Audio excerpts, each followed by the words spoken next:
Hello, and welcome to Introducing Me. I'm your host, Sarah. I started this podcast to get to know other people and lifestyles while discovering more about myself.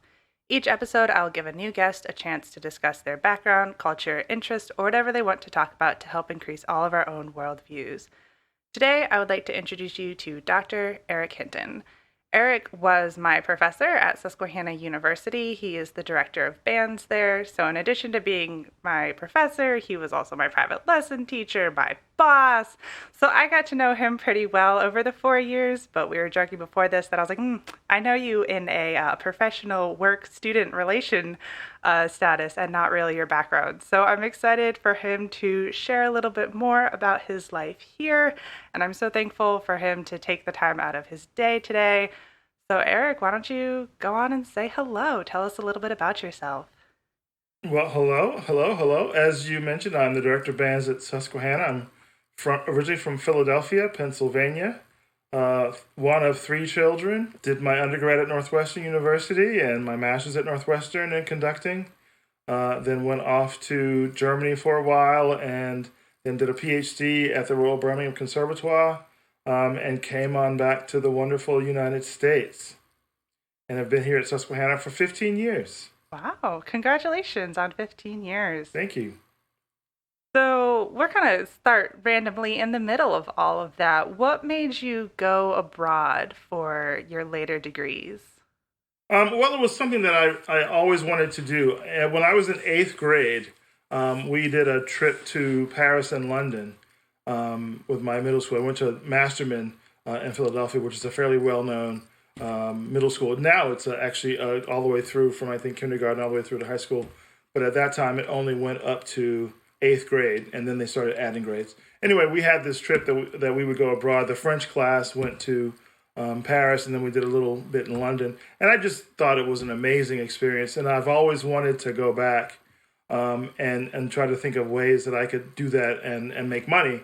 And so when I was teaching middle school in Winnetka, Illinois, my orchestra colleague, I mentioned that to her, and she brought in this paper called The International Educator, and it had an ad for this German-American school in Berlin, and I applied and got the gig. And so my wife and I, we threw all of our stuff in a container that went across the ocean, and we flew and moved to Berlin. We stayed there for 7 years. And for me, it was just about the culture. It was about music and trying to get some experience conducting abroad. And it was only supposed to be for 2 years. And then you could ask for an extension for another 3. And so we did that. And then the next step was tenure, which meant that you would be considered like a German Beamte, and it would be a job that you could have for life if you decided to stay. And so I applied for the tenure process and got that. And so I had, a German residency stamp, and we were going to stay there forever. And then I decided that I wanted to get a PhD and did not want to come back to the United States to do it. So I ended up doing that in Birmingham, England, and stayed there for 8 years. And then it was, the kids are a certain age, and we need to think about schooling and what are our prospects here in the UK and what would be the prospects at home. And so we decided to come back. And that's how I ended up at Susquehanna. I was going to say, you were there for quite some time. So what was the, culture experiences? Did you ever have culture shock going from Philly to Illinois to Germany to England? And, back here, you've been so many different places. Yeah, well, I think the biggest culture shock initially was moving from the States to Germany because everything was different. And, we ended up in Berlin, and, the school finds you an apartment. And because it's a school, they have teachers who are going back to the States and then the teachers who are coming. And so they pair you with people and you can buy some of their stuff so that you don't have to bring certain things. And so, we got their apartment and they sold us their car, but they just kind of plop you in the middle of this town a couple of weeks before school starts. And until the orientation begins, you're kind of on your own. So you go into the grocery store and you can't read any of the labels. You don't know what you're buying most of the time.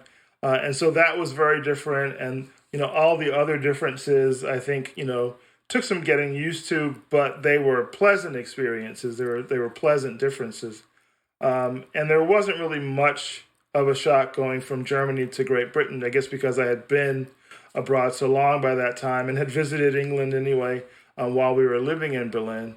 And so that wasn't so bad. But then coming from Birmingham to Selinsgrove was probably the biggest of all the shocks, actually, just because, what we had become so accustomed to after 15 years by that time in Europe, and then coming back to a small town in central Pennsylvania, that took a lot of adjusting, I think, for everyone. I think that makes sense. And I've heard it a bit when I've talked to different people about culture shock, that Selinsgrove can be very culture shock, just because it is so small town, and I'm sure very different from growing up in Philadelphia. For sure. So what was it like in Philly? What was, you said you were one of three children. So what was your experience growing up? Okay, well, I was the youngest, and our parents were very sort of education oriented. In fact, my two siblings, they both have master's degrees and are very accomplished in their own right. And my school was across the street from my house, so I was never late to school.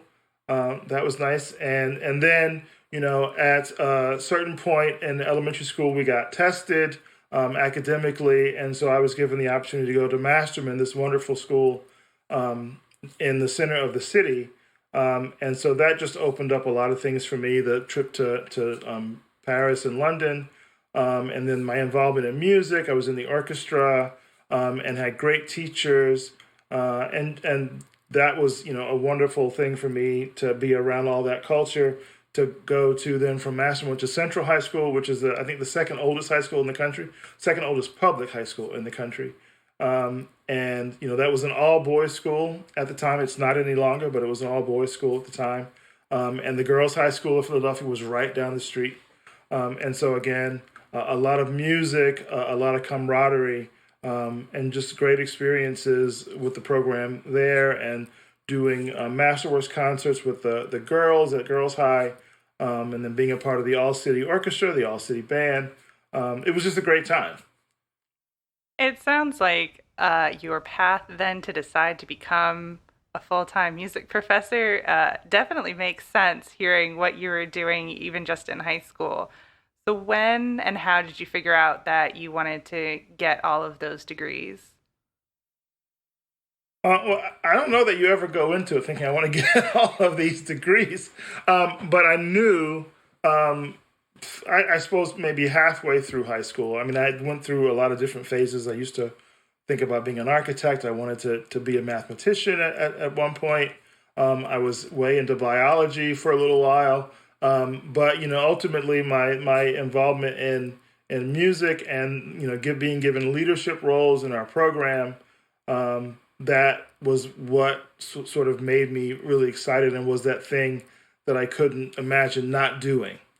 And so it was a very interesting situation at Central, because we didn't have a band. We had a marching band, but we didn't have a concert band. We had an orchestra.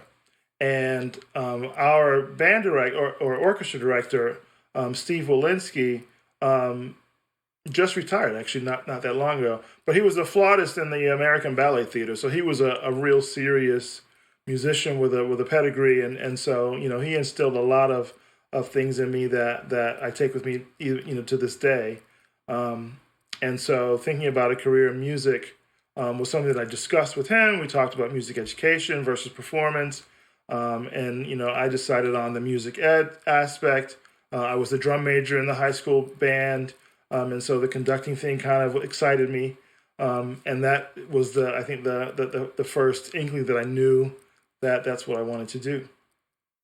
And then from there, it kind of snowballs. You do your undergrad and you do all the music stuff, theory, history, and whatever. And then having my first real conducting class was extremely exciting. I just loved it to death. And all the things that you do as a music education student, observing other teachers, doing all kinds of internships and student teaching. And, as I said, I had great teachers and mentors. One of my student teaching cooperating teacher was at Nutrient High School in Winnetka, which is one of those really great, well-known programs. And he was a phenomenal teacher to me and gave me lots of great experiences. And that made me even more passionate about what I wanted to do.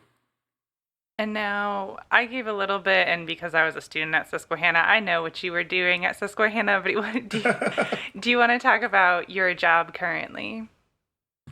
Sure.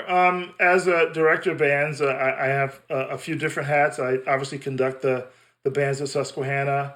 When I first got there, we had a symphonic band, and then I added the wind ensemble, which historically is a more advanced group with more emphasis on sort of chamber music approach to playing, more difficult repertoire, and so we kind of added that facet to the program. I also teach trumpet and teach other courses in music education, like the Brass Method series and the conducting series. I've taught beginning conducting and instrumental conducting as well. Every once in a while, when there's time, I teach a course in the history and literature of the wind orchestra, which is something that is near and dear to my heart, and has a lot to do with what I wrote about when I was a doctoral student. And what is your favorite thing to teach? Well, my favorite thing is conducting. Working with the ensembles is my favorite thing, for sure. Thinking about the repertoire that we choose and what it can teach the students, and being a part of the process where we learn the repertoire. And sometimes it's an easy process. Sometimes it's a more arduous process. But certainly that's the most fun part, is getting from that very first day where you're seeing it for the first time, and just thinking about how you learn, sort of how it goes and how you want to present it to audiences. And I'm going to ask the dreaded question, how has it been teaching since last March? Actually, I think it's been pretty good. I mean, for me personally, one, I've been really impressed with the university and how they handled the crisis, and how flexible they were, and how willing they were to provide us with what we needed to be effective as teachers. And for us in the band program, that meant, because we have issues that other disciplines don't, because, students can sit and learn and not speak, or speak minimally in a classroom, whereas if you're in an ensemble, aerosols are flying everywhere.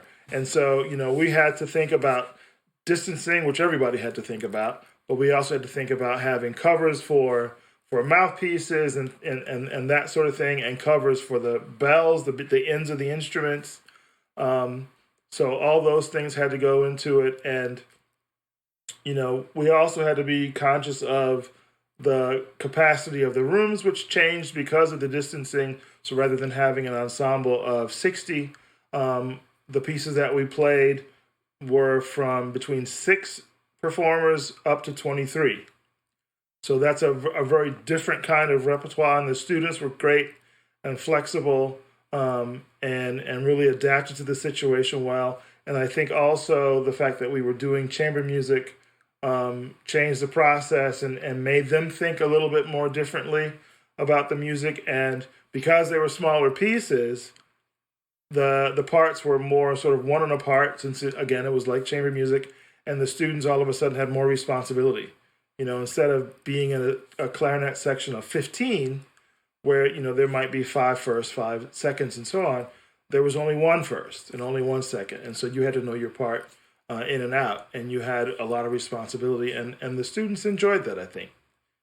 I know that I definitely enjoyed when I was placed in a small ensemble. I was kind of asked because they needed another person. So I can understand how that would have been enjoyable, and especially when probably a lot of other things were remote. Did you have to do any remote teaching? Oh, for sure, yeah. When I think the most arduous time, I think, was at the middle of of the spring semester, where we were going fine until about March, and we had to go remote. And we were all kind of scrambling to figure out what we were doing. And brass class, which is a very difficult class to teach remotely, because it's about how to teach brass instruments. We had to do that remotely. And so that was a bit scary at first. But, we adapted and we figured out things. And that's kind of, we were talking about apps for recording and stuff. And that's where some of that came in. They were recording their performances on their secondaries and sending them to me. Conducting was also an adjustment. You can imagine that's an ensemble experience. And the conductors had to really, again, this is where sort of the adapting made the students pick up more responsibility, because we didn't have an ensemble to conduct. You had to sing your parts and conduct them. And so that meant, that they had to really hit the score study and be able to recreate the score as best you can with your voice and with your gesture. And so I think in a lot of ways that challenge helped. And so it actually, sort of drove the point home how important it is to know your score. And then over the summer, we had this wonderful Teaching and Learning Institute where we had to learn more about teaching remotely and teaching hybrid courses. And so I picked up a lot of interesting skills through those little mini courses, and that helped me quite a bit going into the fall. Yeah, it sounds like I would not have wanted to do that as a student. So I give props to every student who has had to go through that. I'm also zero passion for doing music education. I think everyone who does it is great, and it's a lot of work. I enjoyed getting my music BA and stopping it there. Well, I thought it was wonderful that all the students in the fall came back, and they were ready to go, and they were ready to meet the challenge and to be flexible and to make the best of the situation. And that was the thing to me that was most gratifying, is that there was no complaining. There was no, well, this isn't what I signed up for kind of an attitude. People just jumped in and they did what they were supposed to do. And I thought, again, as a university, we were really accommodating, for the methods courses, again, that were starting at the beginning of the fall, when we knew what we were walking into. We sent secondary instruments to students through the mail, or we met in neutral places and students came and picked up instruments before the semester started.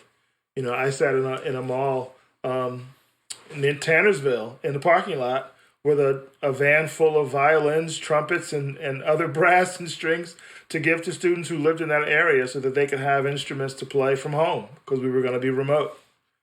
Wow. And I know I've seen things online, like the first couple pictures that came out with students having the shields, as you were talking about. And I just remember thinking, like, I'm so happy that there are these accommodations and that the Susquehanna was seemingly doing a great job. And you've confirmed it here as well, that for the situation they had, it was as good as it could be. Yeah, I think so. I thought that was all handled and planned really, really well. Now, I know at Susquehanna you also help out with some of the fraternities. So what else do you do outside of teaching in general? Yeah, I am the faculty advisor for Phi Beta Sigma, which is a historically African American fraternity. And we started that, oh my gosh, I think it's like 10 years now, because there weren't any African American fraternities or sororities on campus. And we wanted students to have that experience. And there have been some issues with students trying to acclimate to the white ones. And so we started Phi Beta Sigma fraternity and Sigma Gamma Rho sorority, with the idea that there would be a grad chapter and an undergraduate chapter, and that the grad chapter would mentor the undergrad chapter. And so I'm working with the Sigmas throughout the year, and enjoying that quite a bit. I didn't know that you had actually started the organization, so that's really cool, and that must be really close to you. Were you a part of a chapter when you were an undergrad? I was not. I was It's something that I had considered, but being a music student and the time that takes, it just wasn't something that worked out for me. But thinking about how important it is and what the needs of the situation on campus here were, I was very happy to join the graduate chapter here and to mentor the younger guys. Cool. Do you have any issues? You mentioned that big culture shock coming to Sealands Grove. Sealands Grove is a very white area. And, even just knowing that 10 years ago, Susquehanna University, which has multiple fraternities and sororities, didn't have any Black groups. Have you had any issues, or is Susquehanna and Sealands Grove kind of become home and everything now is good? That's a very difficult subject, I think, to talk about. And yeah, there are issues, I think, anywhere you go, but I think being in the middle of Pennsylvania, and we are smack dab in the middle of Trump country here, that there are bound to be issues. And I don't worry so much about myself as I do students, and that's another thing I think that the university has been good about confronting, and we had the census task force that met this past summer to confront some of those problems that we all know about, especially in the wake of the election and the things that might come about as a result of the rhetoric that's been going on. And so, there are things in place in the university, I think, that are hopefully going to make a difference for all of our students, not just the students of color. Yeah, and I know that those sort of topics are a little bit difficult, so I appreciate your willingness to answer it. Now, when you came back to Sealands Grove, how old were your kids? They must have been around 11 because they're 26 now. So, and we've been here for 15 years, so they were around 11. Okay, so what was it like bringing them back, or I guess not even back to the States, but to the States for the first time, like permanently, and having them grow up here? I think that it was an adjustment, and I think because the education systems are so different, there were things that teachers had to adjust to, because the way certain things are taught in Britain is very different than the way they're taught here. In Britain, there's open punctuation, and that was a little bit hard for the teachers to adjust to. There are just different ways the languages function. It's two countries separated by a common language is the saying that we have. And so, there were adjustments, and, certainly there were visits to schools and discussions and teacher conferences. But, I think they just had to kind of get used to sort of the way American students function in school. It's just different, Yeah, I have no experience doing like regular education outside of the US, but I can only imagine. Now, I meant to ask this earlier. Do you speak any other languages besides English? I speak German. Okay. So how long did it take you while you were in Germany to get used to German? I mean, it's a hard question to sort of quantify. I made a conscious effort to learn the language. And, at a place like the John F. Kennedy Schule, you could, as an American teacher, go your time there and not learn the language. That there are enough people who speak English to a level that you could kind of function without really learning German. But I wanted to learn, and I thought, I'm surrounded by all of this. It'd be a shame not to take it in. And so I did things, very intentionally. Like, when we were there, there were still American Army bases in Berlin because the wall had just come down. And so there were still Army bases there, and they offered language classes. And so I took some of those. And also I went to the Goethe Institute, which offered language classes, and took some classes with them. And then one of those teachers, I ended up going to his house in a different part of the city called Kreuzberg, and he taught me German privately. Um, I should back up too. It started actually, one of the teachers that was at our school and lived in our building, we lived in an apartment building when we first got there, had taught German in America and taught some of the couples German in his apartment once a week. And so we would go to his apartment. There were about 6 of us, and he would teach us German. And that's how it started. And then I went to the military classes for German, and then the Goethe Institute, and then the private German. And I also joined a Lions Club. There was a Lions Club that started there in an area of Berlin. And as they were starting that club, I was asked to join. And so all of the meetings, all the business was in German. And I thought that was a great way to be immersed in it. And some of them spoke English, some of them didn't. Some of them were older and didn't speak German, didn't speak English. So that was a very immersive experience as well. So I'm out of practice, so I don't speak it as well as I used to. But I speak it with some of my colleagues at Susquehanna who are German, and that keeps me a little bit fresh and into it. I was going to ask if you had the chance, but it sounds like there's at least a little bit of a chance, which is always good. Have you had the chance to go back abroad in the last 15 years? I have. I had several gigs that were sort of holdovers from when I was over there that I went back for in the last couple of the first few years that I was here. I also had an opportunity to conduct the U.S. Army Europe Band, which is based in Heidelberg. I did that a few years ago, and they were putting on a series of concerts called Hands Across the Sea, and they had invited a prominent British military bandsman, a conductor, to do a piece, and one from Germany, and the commandant or the commander of the U.S. Army Band did a piece, and they invited me to do something as well. So that was a nice experience.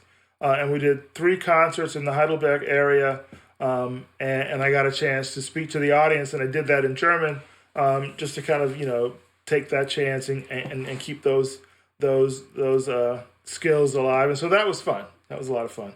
But I was conducting the U.S. Army Band, U.S. Army Europe Band, and the piece that I chose, you were asked to pick something that was sort of indicative of your country, and so we did. Suite of Old American Dances by Robert Russell Bennett, and so that was kind of a fun experience. Yeah, it sounds like it. Now, you mentioned at one point what you were focusing your studies on while you were a student, and I know that you've taken sabbatical at least once in the last 15 years because you did it while I was a student. So what opportunities have you had to study continuously outside of teaching? So yeah, this is the sort of the research that I do, and there are a couple things that I'm interested in. One thing that I've been looking at is learning about how to apply the principles of a man named Rudolf von Laban, who was a dancer choreographer, and he did a lot of study on movement. And I've been doing some things and writing some things about how to apply that to conducting classes and how those movements help, especially beginning conductors who are awkward and very, very concerned about how they look rather than thinking about the music, and how they can sort of shed some of that excess weight and be more expressive. That's one of the things that I've been pursuing. Then the other thing is trying to find and look at music of African American composers, things that they've written for the wind band. And one of the things that we did a few years ago is we did a collaborative project with the chairman of the Africana Studies Department, where the pieces that we chose, he and I delivered some lectures on that music, putting it in a social context. And also did a pre-concert talk to do the same kind of thing for the audience. That's really awesome that you're looking at both of those things, and I think that they are great points of study. For sure, yeah. And I think that the African American composer project that we were working on was interesting because students didn't know a lot of that material, and it's not something that is taught in school in any substantive way.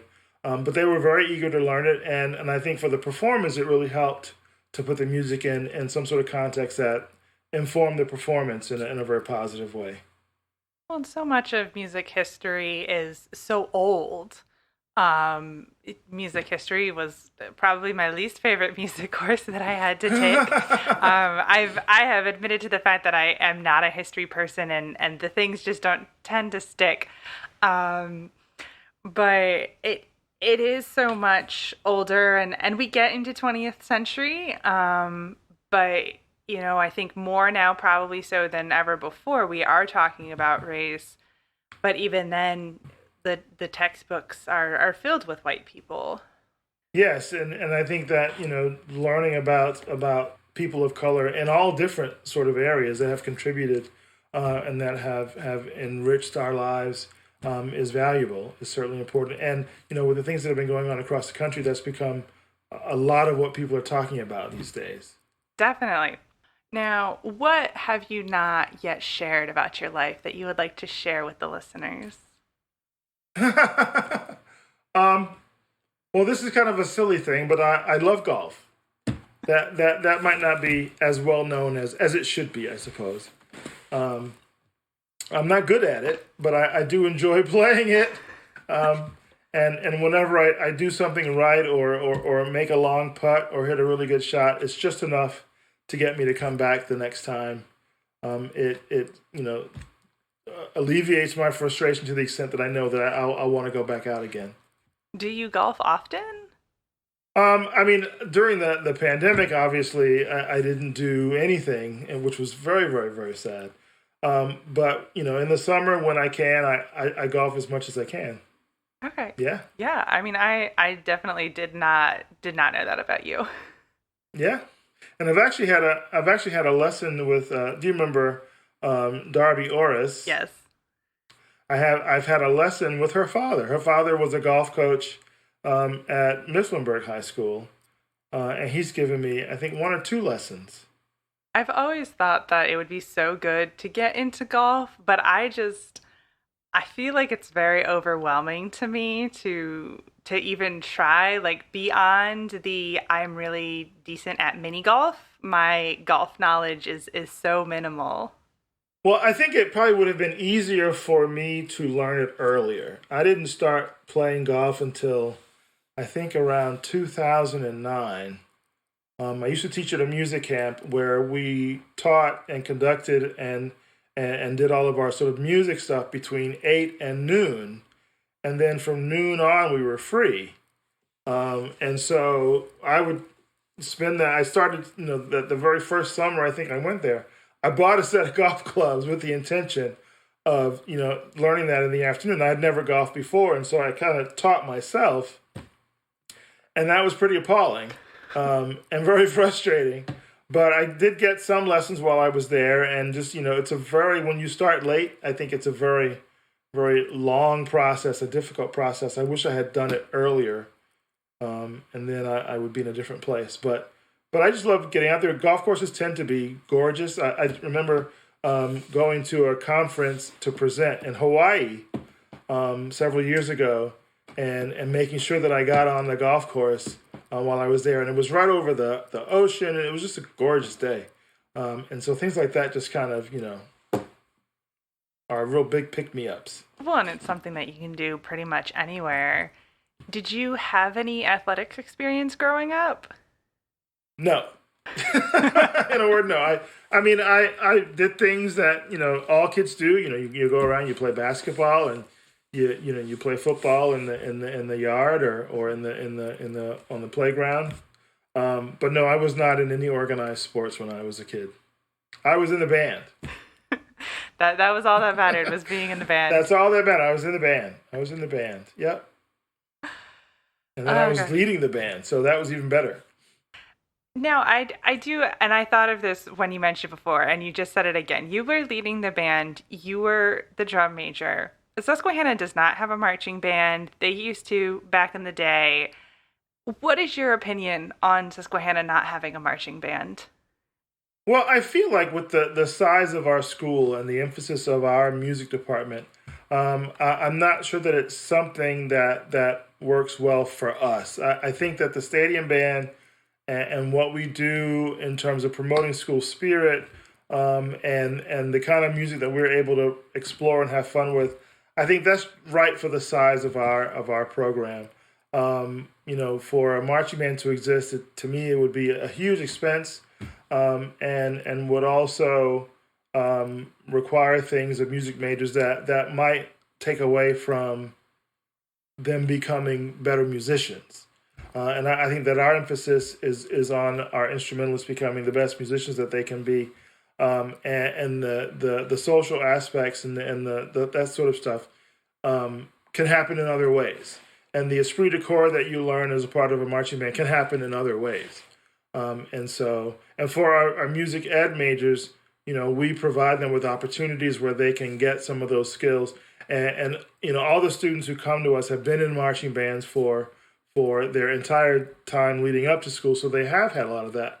And then doing things in a way where they maybe are interning with a program that has a marching band, a high school program. That's going to be closer to what they'll be doing as music teachers anyway, so they can get those experiences that way. Yeah, that makes sense. I know as I would hear students say like, "Oh, I wish we had a marching band. Like, I was drum major. I really loved it."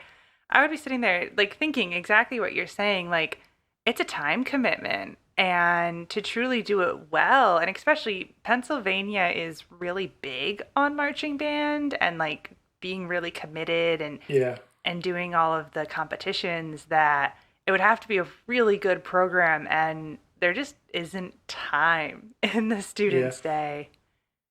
Well, and I kind of took a straw poll, on a couple of different occasions where I would ask the question, what do you think?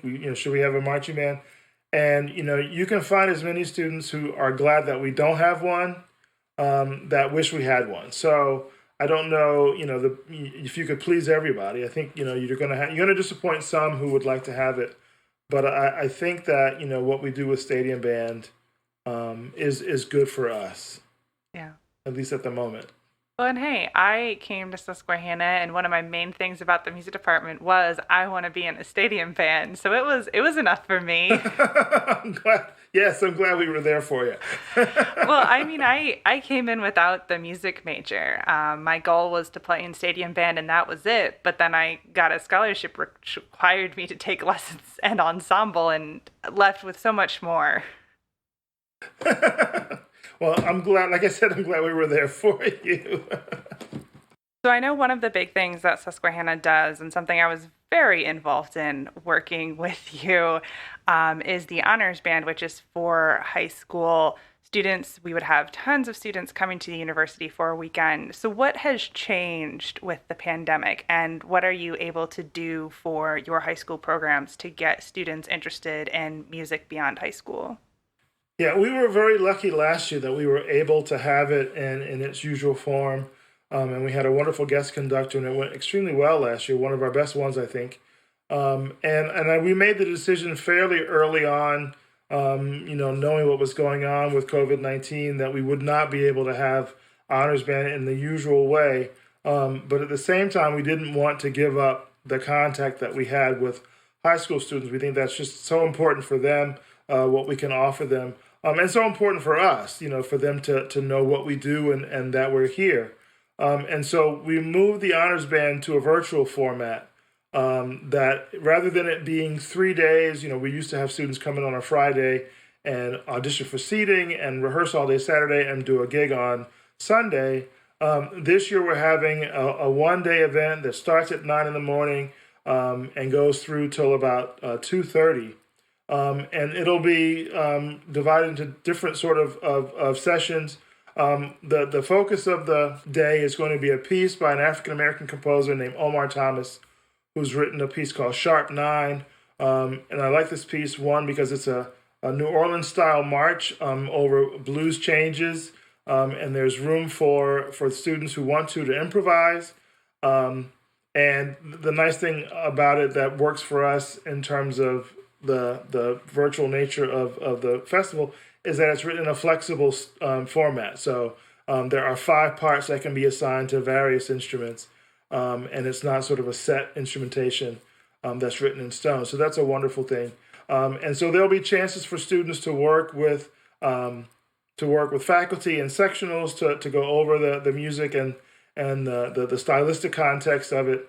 There's also chances to rehearse with me virtually and to talk about the piece. And there'll be a session by a wonderful trumpet player who's an SU alum, Dale Orris, who's going to talk about improvisation and help students who are new to that, with some tips, because this is still a band piece, and so we don't often get to hear clarinets and flutes and oboes improvised, but those spaces in this piece do exist, and I'm looking forward to encouraging students to take advantage of that. And so he'll be delivering a long session an hour session on improvisation.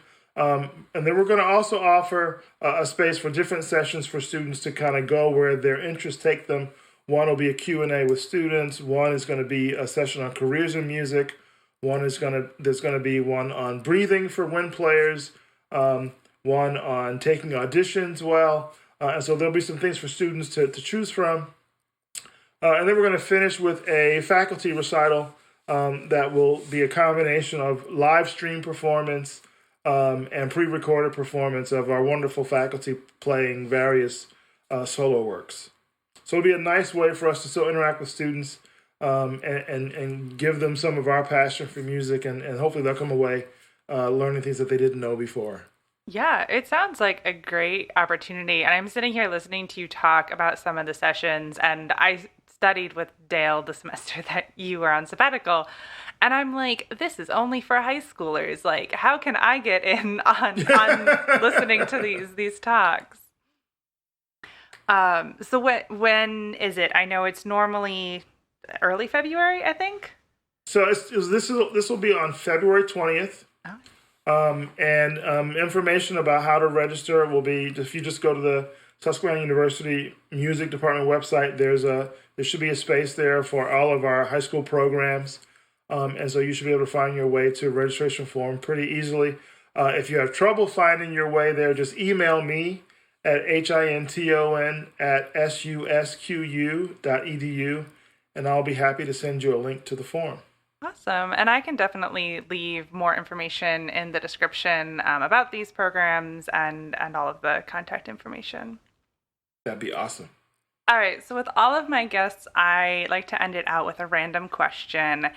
And I'm curious to know, if you could live anywhere in the world, where would you choose to be? And maybe this is like after retirement, so you don't have, responsibilities. Where would you like to go? That's a great question. When my wife and I lived in Berlin and we were without children, we loved to travel. We loved to travel with them, but we loved to travel without them when we were younger. I am the kind of person who likes to plan a trip. We have an itinerary, a list of places we're supposed to go, things we need to see in this particular town. And we took a trip to the south of France, and we drove. We drove from Berlin to the south of France, and we were going to see all these places. And my wife said, enough of this. We got to this one town called Arles. Arles in the south of France. It's near Avignon. And she said, stop. We're going to throw the plan out the window and we are going to stay in this town for a couple of days. And I said, yeah, okay, fine. And so I think one of the places that I would love to retire is in Arles. It's a place that Vincent van Gogh had visited. And in fact, I believe that's the town where he cut off his ear. And it's just a wonderful town. It has an old Roman Colosseum in it, wonderful restaurants. We had our hotel was in a square that was bordered by other hotels and cafes. And it's just a great place. You eat outdoors. And I think, everything just sort of slowed down when we got there. And I'm so glad that I listened to my wife and we just stopped and enjoyed that place. So I think that'd be close to the top of the list.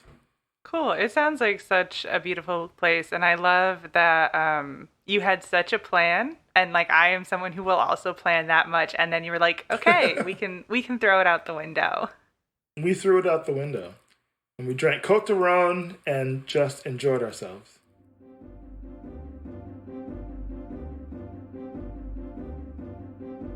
All right, that brings this episode to a close. Like I mentioned, I will be leaving the information about Susquehanna and how to get in contact with Eric if you have further questions in the description. And if you would like more information about the podcast, of course, that information is always there as well. We are on social media, so you can connect with us via Instagram, Facebook, LinkedIn. And if you'd like to be a guest on the podcast, you can always shoot me an email at introducingmepodcast@gmail.com. And thank you so much, Eric, or Dr. Hinton, as I used to call you and as all the students call you, so much for spending time with me today. I really appreciate it, and I appreciated learning a little bit more about you. And thank you so much to my listeners for taking the time out of your day to hear a new story. Until next week, bye. Bye, folks.